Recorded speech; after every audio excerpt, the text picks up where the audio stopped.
ঘড়ির কাঁটা যেন স্তব্ধ হয়ে গেছে। ৪ মের ফলাফল শুধু পশ্চিমবঙ্গের রাজনৈতিক মানচিত্রই বদলে দেয়নি, বরং পুরো দক্ষিণ এশিয়ার ভূ রাজনীতিতে এক ভয়াবহ ভূমিকম্পের জন্ম দিয়েছে। সব জল্পনা কল্পনা ছাপিয়ে পশ্চিমবঙ্গে প্রথমবারের মতো সরকার গঠন করছে বিজেপি সরকার। আর ক্ষমতার স্টিয়ারিং হুইল যার হাতে উঠতে যাচ্ছে তিনি হলেন কট্টরপন্থী নেতা শুভেন্দু অধিকারী।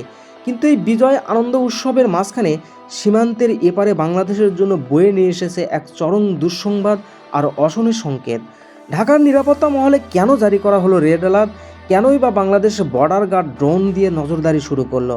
আজ আমরা দেশ নিউজ লাইভ চ্যানেলে বিশ্লেষণ করব পশ্চিমবঙ্গের এই রাজনৈতিক পালাবদল কিভাবে বাংলাদেশের অর্থনীতি, নিরাপত্তা এবং সার্বভৌমত্বকে এক মরণ ফাঁদে ফেলতে যাচ্ছে। ফলাফল ঘোষণার সাথে সাথে বর্ডার গার্ড বাংলাদেশ বা বিজিবি সীমান্তে সর্বোচ্চতা সতর্কতা জারি করেছে। গোয়েন্দা তথ্য বলছে, সরকার গঠনের পরপরই উগ্রপন্থী গোষ্ঠীগুলোর মদদে সীমান্তবর্তী অঞ্চল দিয়ে বিপুল সংখ্যক মানুষকে বাংলাদেশে ঠেলে দেওয়ার বা পুশইন করার একটি গোপন পরিকল্পনা করা হচ্ছে। আমরা জানি রোহিঙ্গা সংকটের ক্ষত এখনও শুকায়নি। সেই অভিজ্ঞতা থেকে বাংলাদেশের সতর্ক যে মানবিক সংকটের সুযোগে যদি একবার লাখ লাখ মানুষ অনিয়ন্ত্রিতভাবে প্রবেশ করে, তবে দেশের অভ্যন্তরীণ স্থিতিশীলতা চিরতরে ভেঙে পড়বে। শুভেন্দু অধিকারীর মতো নেতার শাসন আমলে এই আশঙ্কা এখন আর কেবল কথার কথা নয়, বরং এক বাস্তব হুমকি। রাজনৈতিক বিশ্লেষকরা মনে করছেন, ক্ষমতায় বসার পরপরই বিজেপি তাদের বহুল আলোচিত এনআরসি বা নাগরিকত্ব সংশোধনী প্রক্রিয়ার কাজ শুরু করবে। এটি হবে নাগরিকত্ব প্রমাণের নামে এক ভয়ঙ্কর আইনি ফাঁদ। সুপরিকল্পিত এই যাচাই বাছাই প্রক্রিয়ায় রাজ্যের লাখো লাখো বাংলাভাষী মুসলিম হঠাৎ করে রাজ্যহীন হয়ে পড়ার ঝুঁকিতে পড়বেন। বিজেপির দীর্ঘদিনের বয়ান অনুযায়ী এই জনগোষ্ঠীকে অনুপ্রবেশকারী হিসেবে চিহ্নিত করা হবে। যখন এই মানুষের এনআরসির মাধ্যমে অধিকারচ্যুত করা হবে, তখন আসামের মতো পশ্চিমবঙ্গেও গড়ে উঠবে বিশাল ডিটেনশন ক্যাম্প। আর সেই ডিটেনশন ক্যাম্পের ভয় দেখে প্রশাসনিক চাপে এই বিশাল জনস্রোতকে বাংলাদেশের সীমানায় ঢুকে দেওয়ার প্রবল চেষ্টা করা হবে। অর্থাৎ কোনো যুদ্ধ ছাড়াই কেবল জনতান্ত্রিক অস্ত্র ব্যবহার করে বাংলাদেশের উপর এক ভয়ঙ্কর আগ্রাসন চালানো হবে। এই শরণার্থী স্রোত যদি একবার আসে পড়ে, তবে বাংলাদেশের অর্থনীতি তাসের ঘরের মতো ভেঙে পড়বে। কিন্তু এর চেয়ে ভয়ঙ্কর প্রভাব পড়বে জাতীয় নিরাপত্তার উপর। বাজেটের সিংহভাগ যখন এই মানবিক বিপর্যয় সামলাতে ব্যয় হবে, তখন থমকে যাবে সশস্ত্র বাহিনীর আধিকায়নের কাজ।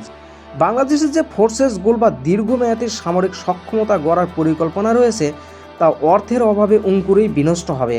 পরোক্ষভাবে বাংলাদেশের সামরিকভাবে পঙ্গু হয়ে পড়বে, যা মূলত দিল্লির নীতি নির্ধারকদের একটি সুপ্ত আকাঙ্ক্ষা।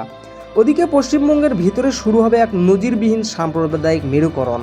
মুসলিম সম্প্রদায়কে অর্থনৈতিক ও সামাজিকভাবে প্রান্তিক করার যে কৌশল, তা কেবল এই রাজ্যেই ক্ষতি করবে না, বরং সীমান্তের এপারও তীব্র ভারত বিরোধী মনোভাব এবং সামাজিক অস্থিরতা তৈরি করবে।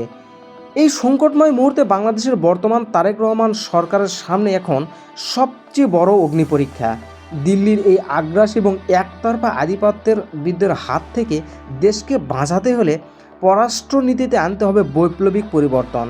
বিশেষজ্ঞদের মতে, কেবল আলোচনার টেবিলে বসে এই সমস্যার সমাধান সম্ভব নয়। বাংলাদেশকে এখন স্ট্র্যাটেজিক ব্যালেন্সিং বা কৌশলগত ভারসাম্যের পথে হাঁটতে হবে। চীন, পাকিস্তান এবং ইরানের সাথে সামরিক ও অর্থনৈতিক সম্পর্ককে সর্বোচ্চ পর্যায়ে নিয়ে যাওয়ার এই এখনই সময়। একটি শক্তিশালী এশীয় ব্লকের সাথে যুক্ত না হয়ে ভারতের এই রাজনৈতিক আগ্রাসন মোকাবেলা করা বাংলাদেশের জন্য প্রায় একেবারেই অসম্ভব। ইতিহাস আজ যে সন্ধিক্ষণে দাঁড়িয়ে, আজ আমাদের একটি ভুল সিদ্ধান্ত বা নীরবতা আগামী প্রজন্মের জন্য পরাধীনতার শৃঙ্খল হয়ে দাঁড়াতে পারে। তিস্তা চুক্তির সমাধান হোক বা সীমান্ত রক্ষা, বাংলাদেশকে এখন নিজের শক্তিতেই লড়তে হবে। দর্শক, পশ্চিমবঙ্গের এই উত্তপ্ত পরিস্থিতি এবং বাংলাদেশের উপর এর প্রভাবকে আপনি কিভাবে দেখছেন? আপনার মূল্যবান মতামত কমেন্ট বক্সে জানাতে ভুলবেন না। আর দেশ ও বিদেশের সর্বশেষ ভূ রাজনৈতিক বিশ্লেষণ পেতে আমাদের চ্যানেলটি সাবস্ক্রাইব করে বেল আইকনটি বাজিয়ে রাখুন। পরবর্তীতে ভিডিওতে দেখা হবে ইনশাআল্লাহ। ধন্যবাদ।